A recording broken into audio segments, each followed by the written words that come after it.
I spent a week in a psych ward, so you don't have to. Well, I'm not saying you have to, but I did spend a week in a psych ward in Taiwan. And I'd like to start by stating the reason why I went in. So I'm pretty sure most people who spend time in the psych ward go in for the same or similar reasons. Some bad things happened to me, and I did some bad things, and then I couldn't sleep well. So as a result, I voluntarily went to the psych ward. I wasn't forced into the psych ward. I I signed up to go to the psych ward for very good reasons. And when I was going in, they had a lot of rules. So I had to take out anything that could possibly make you unalive yourself. For example, the strings on my pants were torn off. My watch was had to be taken away. My towel has to be cut in half, so I can't use my towel to, you know, do something bad. And pretty much anything sharp. My necklace was taken away. My ring was taken away. My pants strings were taken away. Towel cut in half. All of that. All of that. Anything that is that kind of looks like a string, a rope, and anything like that that is could possibly make you unalive yourself is not able to be brought in. And obviously you cannot bring your phone or any sort of electronic device into it. So yes, it is torture in a way. It's torture, but they say it's to keep your mind clean. Really, I mean, I don't blame them. It is a psych ward at the end of the day. You are in there to cleanse your mind. So I really don't blame them. But these are some of the rules. And when I first got in, yeah, the environment was pretty interesting. It's a bit smaller than I expected, but I don't know what I was expecting really. I didn't have an imagination of a psych ward, but I went in. There are a couple of rooms. There's the main lounge where people gather and eat together, and there are the patients room, and then there's a playroom where there's a TV. There's some desks and chairs where we play mahjong. And then we have a ping pong table. Yeah, we did have a ping pong table, which is really, really amazing. And when I still remember when I first got in, I was wearing like a sort of a rock and roll t-shirt with a hat on, and there's this guy that was acting a bit strange. When I first got in, I was expecting everyone in the psych ward to be, cuckoo or kind of crazy in a way. That's just my first, because I had never been in a psych ward. So when I first went in, I was expecting everyone to be crazy and like mentally insane. But he said, "Wow, you look cool. You look like a cool guy." And then I said, "Oh, thanks." I didn't want to interact with him because I thought he was crazy. But then later on, we became really good friends. We even called each other a lot. But yeah, that was my first impression. And then when I went in, I think I brought some clothes. I brought a towel that was cut in half, unfortunately. And then I brought a notebook. I brought some books. And very fortunately, before I went in the psych ward, some of my friends came to visit me. Some of my Christian friends came to visit me and brought me a book. One brought me a book that says, I don't know, Christianity something. I forgot. I simply forgot the book. I can actually go. Oh, I think it's called like, I don't know. I forgot what it's called in English, but it's like thinking it's called like, whatever. Christian book. And then my other Christian friend brought me a book about depression and how to like, fight against depression on your own and how to be happy. And I actually spend a lot of time reading it, trying to like, self-help book, So I brought those books and a notebook and obviously some pencils. I don't think pencils were allowed in there, but I think pens were allowed. I think pens were allowed. Pretty sure I wrote something. Yeah. And later on, I actually asked my mom, because it was so boring. I asked my mom to buy a chessboard for us to it's one of those small magnetic chessboard that is like mobile, carryable. But that's for a later talk. Next up, I'd like to talk about the doctors. The doctors do visit us one by one every day. Um, some of the time, it's the interns that come talk to us, ask us how we're feeling or whether how our medications are doing, and see if we need some adjustment. And then the doctors come visit us every other day, I think. I'm not too sure. Kind of forgot. It's been a long time. It's been a long time. And then I went in not expecting to be interacting with anyone, but I ended up meeting some really, really good friends. So I met this guy called Comet. He is when I went in, I was a college senior, and also this guy Comet is also a senior. He majored in history and law, I believe. He went to the I'm not gonna say, but they all went to a really, really, really good university. So this guy Comet studies law and history. I met him. We talked to each other, and we're like, yeah, we're like pals. We're the same age. We're in for the same thing, kind of. He has his own story for being in there, but yeah, it's a different story. But we have Comet first, and then we have Miu, who is Japanese, studying in Taiwan. She is a graduate student at the same really good university in Taiwan.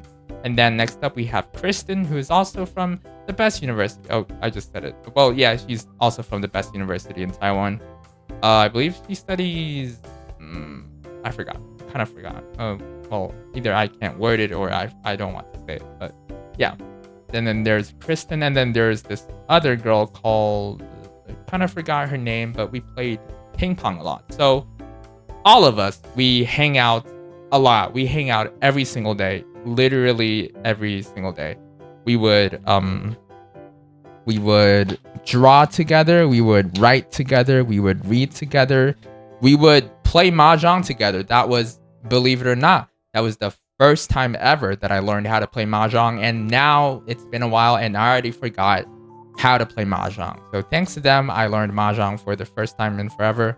I was still really slow when I played it, and the grandmas there also played mahjong, but I was too scared to play against her. So whenever she joined, I would leave the table because I don't want to go against her. She was a bit aggressive. The grandmas in the psych ward were not exactly the most stable. But yeah, we drew, we talked a lot, we sang. We had a really good time in the psych ward, and I was so blessed. I felt so blessed and lucky to have these good friends in the psych ward. Without them, I would have been alone with a lot of crazy people. And and oh, I also forgot to mention this guy. I'm just gonna call him Blue. He doesn't have an English name, but his first name is Blue, so I'm just gonna call him Blue. Blue likes to write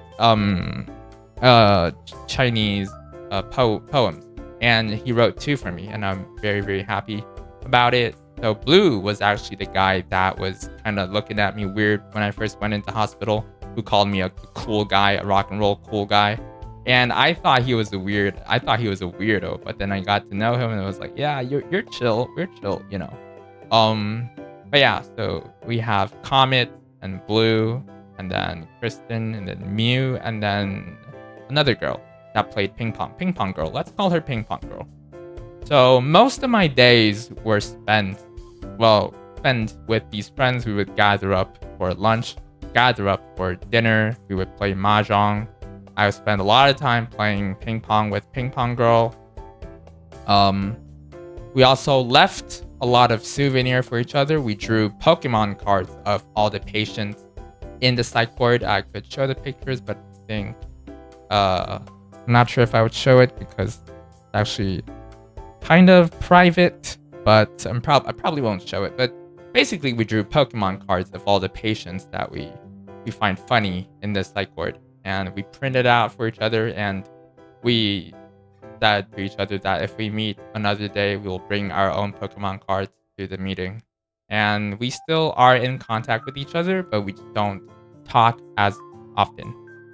So that's what we did a lot. There was also a karaoke machine. We kind of sang this one time, but never sang again because it's mostly occupied by other people, by other patients.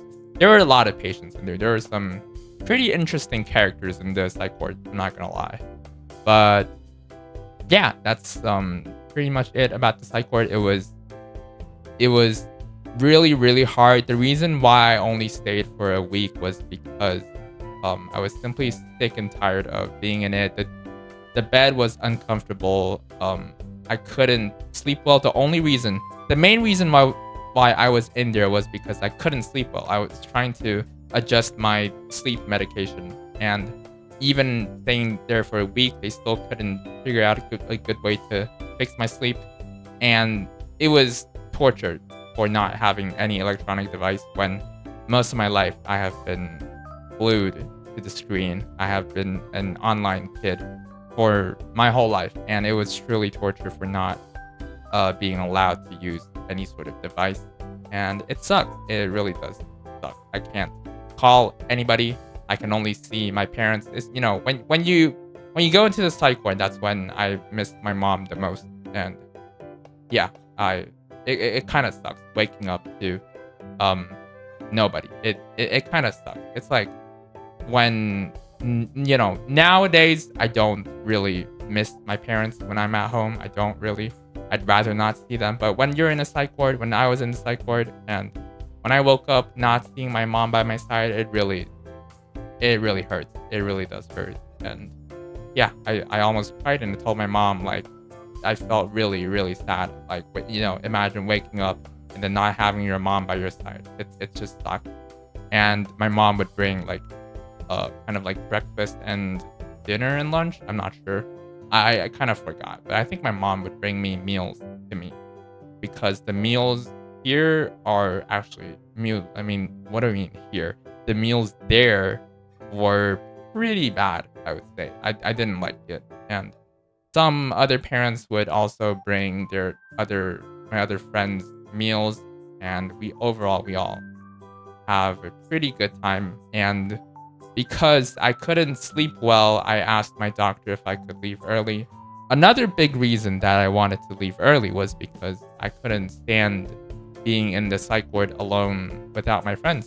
Because a lot of them are leaving. A lot of them are leaving in 2 weeks. A lot of them are leaving in a week. A lot of them are leaving in a month. Some of them I don't even know, but I'm scared. I have abandonment issues. I'm scared of being left alone. I really am scared. So I told my doctor, I said, I want to get out of here. The only, like, I just want to sleep better. Like, I'm very stable. My mood is very stable. I'm not, trying to unalive myself. I being in here does not help with my sleep. I've been sleeping even worse since I came here, and I want to leave. And my doctor said, okay. For some reason, my doctor said, okay. I don't know how that happened. I've only been here for a week. I should be staying for at least 2 weeks, but I was very, very, very sure of my decision that I wanted to leave. So, I just told my doctor I wanted to leave, and my doctor said, okay, you can leave. So I packed up my bags, and then I forgot to mention, there was this day that we would often walk in the hallway just to exercise. And there was this one day that our nurse allowed us to play music on her phone. So she had us write down some songs we want to play, and Kristen and I decided to play Not Strong Enough by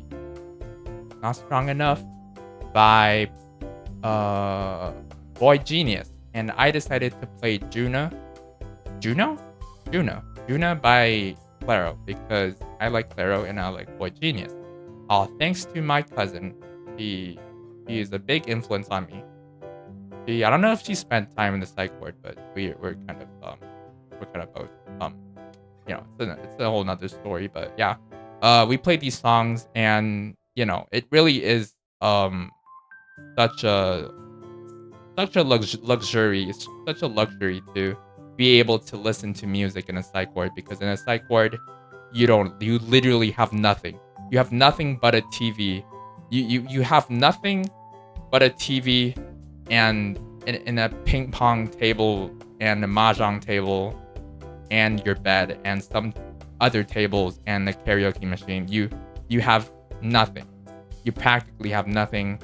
Um, yeah, so that's why I really wanted to leave. But I had a lot of fun, especially during the hallway. We walked and we danced to the music. It was like it felt like we were alive for the first time. But yeah, I'm trying to recall if I had any more memories. Oh, but the late night pills were always very heartwarming. We would always take medication before we go to bed, and the three of us, they would call our names. Three of us, Mew, Kristen, and I. We'd be like, yeah, let's go get our meds. And we would go to the station, main station, go to the main station, and then they would hand us our pills. Then we would swallow it with water, and then we would show them, yes, we did take the pill, because a lot of patients don't take their pills, they just hide them and then probably spit them out somewhere. So they always ask to check if we swallowed our pills, and it was, yeah, it felt like being in the psych ward feels like we're being taken care of. It feels like, yeah, it feels like being monitored all the time. Feels like we're being taken care of very well. But the only downside is that, um, like it's very boring. It's very not non-stimulating. This whole environment is not meant to be stimulating. I think it's supposed to be very boring and calming. I think that's the whole point of psych ward. And as you can see in my background, it's all white. Now, this is not the psych ward I stayed in. I stayed in a regular hospital room. Does not look like a completely white room where I am stranded in, where I'm like tied to the bed. But there's this one lady who was shouting and shouting and doing all kinds of crazy things.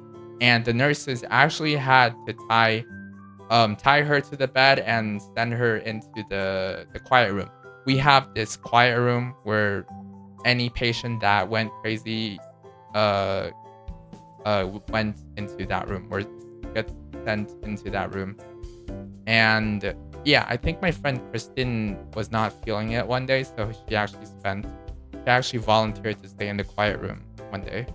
Oh, and I forgot. So my friend Kristen actually, did something bad, and she was sent to the ER and then sent straight to the psych ward as a result.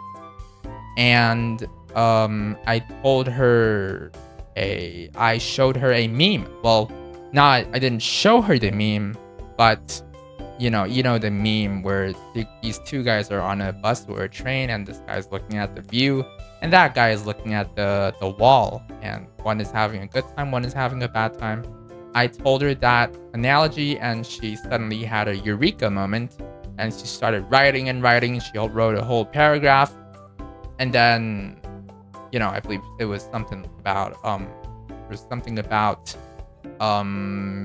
meaning and intention. There was something about intention and meaning. I didn't quite grasp it. If you watched my last video, I said, if I don't have a partner, my life is meaningless, not worth living. I still stand by that, but I tried to read her writings, and I still don't quite understand how intention and meaning can tie together. But I'm glad that she said that she found meaning at that moment. She had a eureka moment, and I'm very, very, very happy that I could help her find meaning, and I could help her solve her existential crisis. Because sometimes you do something unintentionally and then you save somebody's life. I'm not sure how much of an impact I had on her, but I hope it was a good influence. It was a good impact on her, and I hope she's doing well right now. I was in contact with her recently, and she was doing pretty well, and I'm very glad to have heard that. Yeah. And what else? Let me think about it for a bit. Yeah, I think that's pretty much it. I stayed for in total 7 days, I believe. I stayed in the psych ward for 7 days, and was very happy to leave. I was so happy to leave. When I was in the psych ward, where my room had a whole refurnish going on, refurnish, refurnishing. What's the word for it? I do not know, but basically my room was being refurnished, and everything changed. Everything changed. Everything was brand new. So my I left my house. Oh, I still remember. I would stay in my living room because my room was under construction. I'd stay in my living room. I forgot where I slept. I genuinely forget. But yeah, I think I was streaming back then. I was streaming, playing video games, and then I decided, as I told my mom that I wanted to go to the psych ward, and then I stayed for 7 days, and I said I wanted to leave because I cannot stand life without internet, and I also hate it because I couldn't sleep well, I couldn't eat well. I was not in a it's not a good living condition. I hated the shower. The shower is so small. The water goes cold. It's just not the living condition in a psych ward is not as good as you think it is. It's not a 5-star hotel. It's a psych ward. So do not expect to have really good equipment and good treatment and all that in a psych ward. You're a patient. You're a patient. You're not a customer. So yeah, I think it's the whole condition, it's the whole living condition, it's the whole environment, the fact that I couldn't sleep well. I hated living there physically, but I do miss the people there. I do wish that I could have stayed there a bit more time. I could have spent just a bit more time with my friends until one of them leave. I do wish I could spend more days with them outside of the psych ward, obviously, but inside the psych ward is no, outside the psych ward. But yeah, that was pretty much it. I don't think I have anything else that I left out. Let us see. Let me see. Yeah, that's pretty much it. Comet, Kristen, Blue, Mew, and then Ping Pong Girl. And then there are some other weird people that we met, but we don't have to talk about them. This is our core friend group, and we have very strong bond. We would play with each other a lot. It was overall a really fun experience for me. It was a positive experience for me, but it was also the living conditions was just not it. It's not as comfortable as being at home, and I don't give a crap about the whole, get stay out of your comfort zone, or like jump out of your comfort zone, or whatever, however the saying goes. But I'm very happy in my comfort zone. But yeah, I think that's pretty much it. If I missed out on anything, I can probably make a second episode on me being in the psych ward, but I think I have everything included in this video. So yeah, I spent a week in the psych ward, so you don't have to. Just in case you're wondering what a psych ward life inside the psych ward is like. Yeah. If you resonate with me, if you resonate with the life inside a psych ward, definitely subscribe and like. If you want to see more videos about me or my life or my other VTuber activities, definitely like and subscribe. And leave a comment down below. Let me know if you have your own experience in the psych ward, or if you're thinking about going to psych ward. I could give you some advice. Thank you for watching, and I love you all for watching this video. If you've watched it till here, thank you all for watching. I love you all, and goodbye. Bye bye.